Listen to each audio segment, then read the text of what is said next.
ये जो हमने प्रॉब्लम के एनालिसिस किए हैं, इन एनालिसिस के मुताबिक आप इस वीडियो को पॉज़ करके कोशिश करें कोड लिखने की। अदरवाइज़ आप इस वीडियो को कंप्लीटली देखें, मैं किस तरह इसका कोड को कंप्लीट करता हूँ।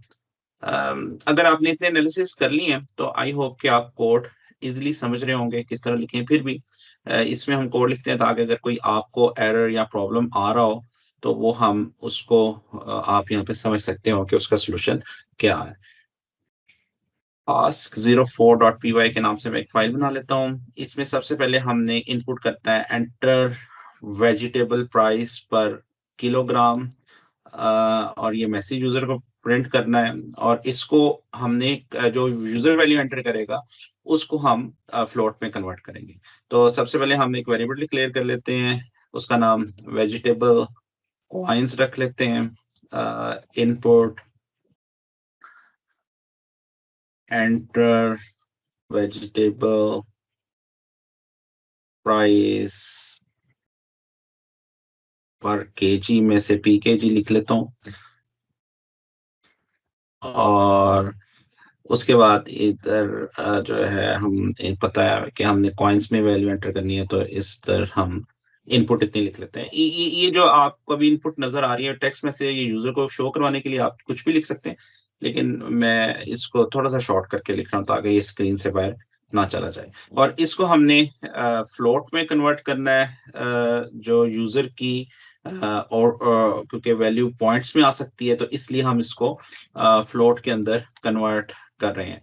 तो once we take value from the user, उसके बाद फिर हमें इसे फ्लोट में कन्वर्ट करना है। इसी तरह दूसरी वैल्यू हम फ्रूट कॉइन्स के लिए वो भी इनपुट कर लेते हैं, इज इक्वल टू फ्लोट, और उसको भी हम फ्लोट में कन्वर्ट करेंगे और यहाँ पे हम लिखेंगे enter fruit price per KG, और ये भी कॉइन्स में होगा। तो ये दोनों वैल्यूज हमारे पास आ गई। अब थर्ड वैल्यूज जो हैं वो हमने करना है enter total kilograms of vegetables, और फिर इधर हम लिखेंगे इसका नाम रख लेते हैं टोटल वेज, और इसको ये मे बी इंटीजर में वैल्यू हो सकती है क्योंकि इन किलोग्राम्स है, लेकिन फिर भी हम फ्लोट में कन्वर्ट कर लेते हैं क्योंकि मे बी हम इट इज पॉसिबल कि किसी वक्त हम 10.5 किलोग्राम या 5.5 एंटर करना चाहें, तो फिर भी हमारा प्रोग्राम काम करता रहे। तो यहाँ पे हम लिख देते हैं enter veg vegetable price vegetable in kg. तो ये वैल्यू यूजर एंटर कर देंगे और उसके बाद total fruit is equal to float, input, enter fruits in kg, और ये वैल्यू आ जाएगी। अब सबसे पहले हमने ये कैलकुलेट करना है कि टोटल वेजिटेबल से हमें कितने कॉइन्स आए हैं। तो टोटल उसका नाम हम वेरिएबल का रख सकते हैं, total veg coins is equal to veg coins multiply by total veg.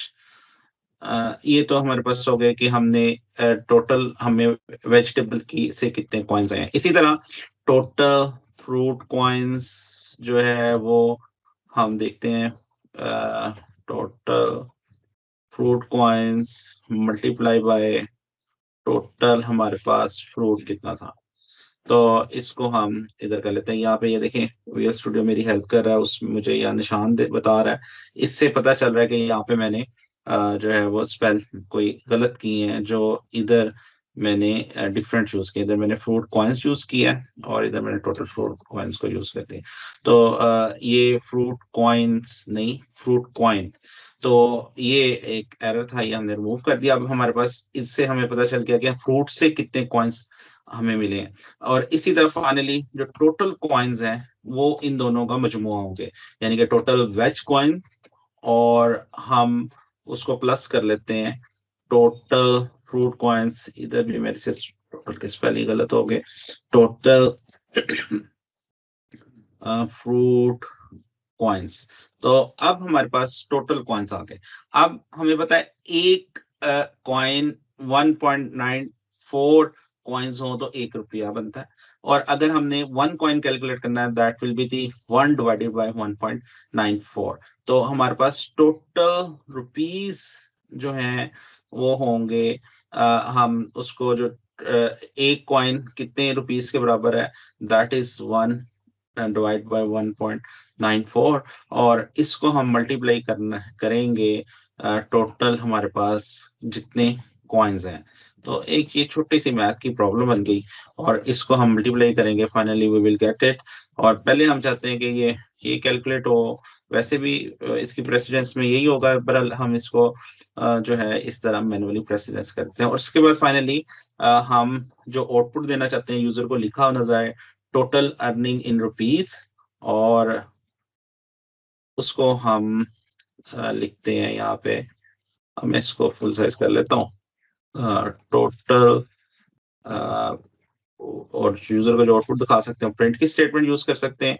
यहाँ पे हम लिखते हैं total earning in rupees in RPS, और इसको उसी तरह यूज करते हैं हम जिस तरह पहले यूज करते थे, कोई वो वेरिएबल को स्ट्रिंग के अंदर पुट करने के लिए।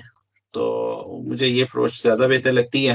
इट्स ओके कि अगर आप इसको मैनुअली प्लस करके या कोमा से यूज करें तो वो भी ठीक है। तो इसको हम देखते हैं अब, जो वैल्यूज हैं कोशिश करते हैं वही दें ताकि हमारी आउटपुट कंपेयर हो जाए। तो enter vegetable price per KG, यहाँ पे जो हमारे पास टेस्ट केस है उसके अंदर जो वैल्यूज हैं वो हम इस तरह कर लेते हैं ताकि ये सारा हमें नजर आ रहा हो। ये 0.9, सॉरी ये मेरे से एंटर प्रेस हो गया, मैं इसको दोबारा चलाता हूँ। 0.194 ये per coins vegetable price per KG in terms of coins आ गए। अब ये दूसरी वैल्यू यहाँ पे जो है वो 19.4 एंटर करते हैं, और तीसरी में फिर दोनों में 10 है, 10, और जो हमें आउटपुट आना चाहिए दैट इज 101। यहाँ पे ये जो आउटपुट है वो 101 आना चाहिए हमें।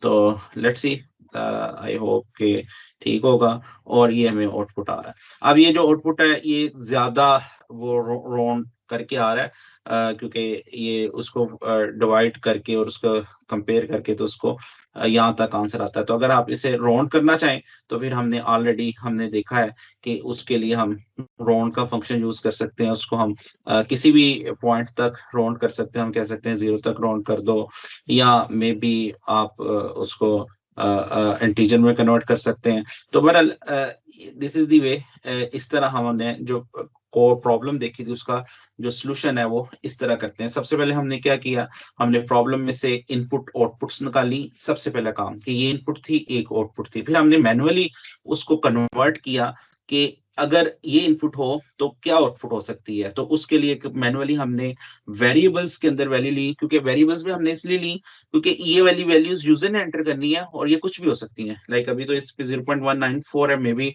इसमें 5 कॉइन्स हो, 10 हो, जितने भी हो। तो उसके मुताबिक फिर हमने देखा कि अगर ये वैल्यूज वेरिएबल्स में होंगी तो फिर इन वेरिएबल्स को इस्तेमाल करके किस तरह हम इंटरमीडिएट शॉर्ट वैल्यूज कैलकुलेट कर सकते हैं। पहले हमने वेजिटेबल से कॉइन्स कैलकुलेट कर लिए, फिर हम फ्रूट के कॉइन्स कैलकुलेट कर लिए, और फिर हमने फाइनली दोनों के कॉइन्स को प्लस करके रुपीस में कन्वर्ट कर लिया। तो आई होप कि इससे आपकी अंडरस्टैंडिंग हो बेहतर हुई होगी। और अभी हम जिस तरह क्वेश्चंस को लेकर चल रहे हैं वो ग्रेजुअली उनकी कम्प्लेक्सिटी बढ़ा रहे हैं, तो ये आगे आने वाले क्वेश्चन इससे थोड़ा सा कम्प्लेक्स होंगे। तो इसी तरह वो आपके सारे कॉन्सेप्ट जो आपने पहले पढ़े हैं आप उसकी आप प्रोग्रामिंग प्रैक्टिस साथ साथ करते रहें। बहुत बेहतर है कि आप क्वेश्चन देखें, उसको खुद से सोचें, उसको अटेम्प्ट करने की कोशिश करें। अगर आपसे नहीं होता तो फिर आप देखें मेरा क्या सोल्यूशन है। और ये भी पॉसिबिलिटी है कि आप किसी डिफरेंट सोल्यूशन से कर रहे हो और आपके रिजल्ट ठीक आ रहे हो तो इट्स ओके, लेकिन आप इस अप्रोच को भी देखें कि मैं किस तरह सोच रहा हूँ और आपको किस तरह गाइड कर रहा हूँ। आहिस्ता आहिस्ता आपके अपने जो है वो पैटर्न्स बनने लग जाएंगे, आपको खुद से समझ आनी शुरू हो जाएगी कि मुझे इस तरह कोड को सॉल्व करना है।